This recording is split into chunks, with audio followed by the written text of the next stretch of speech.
Hello बच्चों, देखो मैं फिर से आ गया। आज मैं केमिस्ट्री में जो हम सॉल्यूशन का चैप्टर अभी शुरू किए हैं, 2 वीडियो हम बना चुके हैं। आज तीसरी वीडियो मैं बनाने जा रहा हूं। आज का टॉपिक है बच्चों विलेयता के बारे में। ध्यान देना, विलेयता। विलेयता को अंग्रेजी में सॉल्यूबिलिटी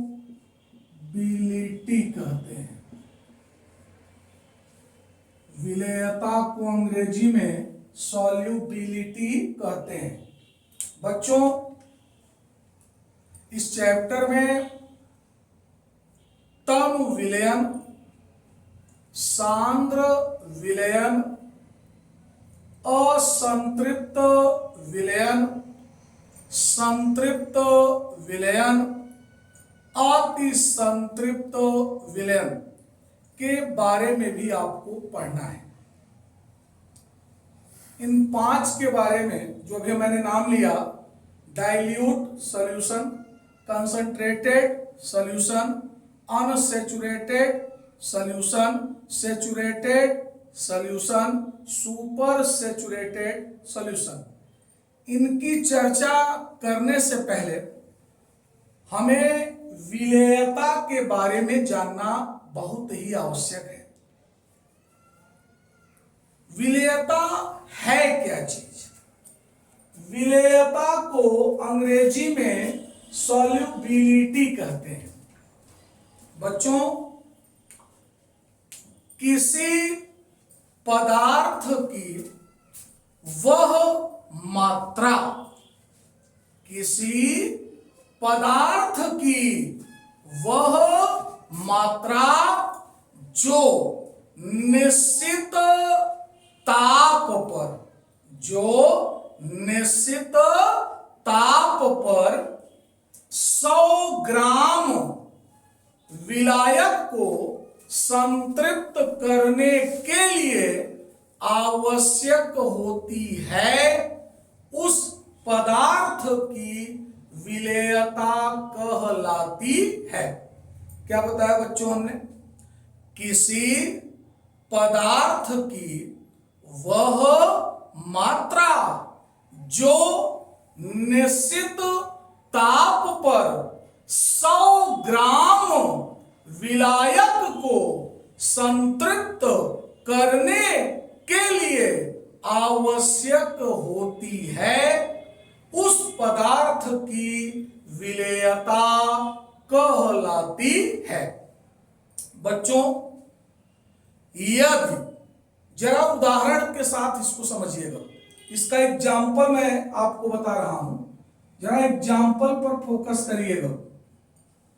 यदि 100 ग्राम पानी में, ध्यान देना बच्चों, यदि 100 ग्राम पानी में 30 ग्राम चीनी घोलने पर संतृप्त विलयन प्राप्त होता है, तो मेरे प्यारे बच्चों, चीनी की विलेयता 30 ग्राम प्रति 100 ग्राम होगी।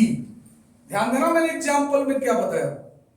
यदि 100 ग्राम जल में, यदि 100 ग्राम जल में 30 ग्राम चीनी घोलने पर संतृप्त विलयन प्राप्त होता हो, तो चीनी की विलेयता कितनी होगी? 30 ग्राम प्रति 100 ग्राम। यहां जो 100 ग्राम है बच्चों, ये हमने पानी की मात्रा लिया है, और ये जो 30 ग्राम है, ये चीनी की मात्रा है। बच्चों, यहां पर मैंने एक शब्द का प्रयोग किया है, संतृप्त। ये बताओ, यहां संतृप्त विलयन का तात्पर्य यह है कि यदि हम 100 ग्राम पानी ले लें और उसमें हम 30 ग्राम चीनी घोल दें तो उसके बाद घुलना बंद हो जाएगा। उसके बाद यदि हम 1 ग्राम चीनी एक्स्ट्रा भी करेंगे तो वो पानी में घुलेगा नहीं, वो नीचे जाकर बैठने लगेगा। तो हम समझ जाएंगे कि विलयन संतृप्त विलयन हो गया है, अब इसको और चीनी की आवश्यकता नहीं है। बच्चों, हम दूसरे शब्दों में भी विलेयता की परिभाषा दे सकते हैं। दूसरे शब्दों में आप समझिएगा, 1 लीटर पानी को संतृप्त करने के लिए आवश्यक पदार्थ की ग्राम में मात्रा को उस पदार्थ की विलेयता कहते हैं। क्या हमने कहा बच्चों? 1 लीटर पानी को संतृप्त करने के लिए आवश्यक पदार्थ की ग्राम में मात्रा को उस पदार्थ की विलेयता कहते हैं। बच्चों, इसमें अगर हम एग्जाम्पल लें, यदि हम आपसे ये कहें, यदि 1 लीटर पानी में, यदि 1 लीटर पानी में 200 ग्राम नमक घोलने पर संतृप्त विलयन प्राप्त होता है या प्राप्त होता हो, तो नमक की विलेयता बच्चों कितनी होगी? 200 ग्राम प्रति लीटर। ध्यान देना मैंने क्या कहा, यदि 1 लीटर पानी में 200 ग्राम नमक घोलने पर संतृप्त विलयन प्राप्त होता हो, तो नमक की विलेयता 200 ग्राम प्रति लीटर होगी। अंतिम पॉइंट बेटा, एक पॉइंट और जानकारी के लिए मैं आपको बता दूं, अनदर डेफिनेशन, 1 लीटर पानी को संतृप्त करने के लिए आवश्यक पदार्थ के मोलों की संख्या को उस पदार्थ की विलेयता कहते हैं। क्या बताया मैंने बच्चों?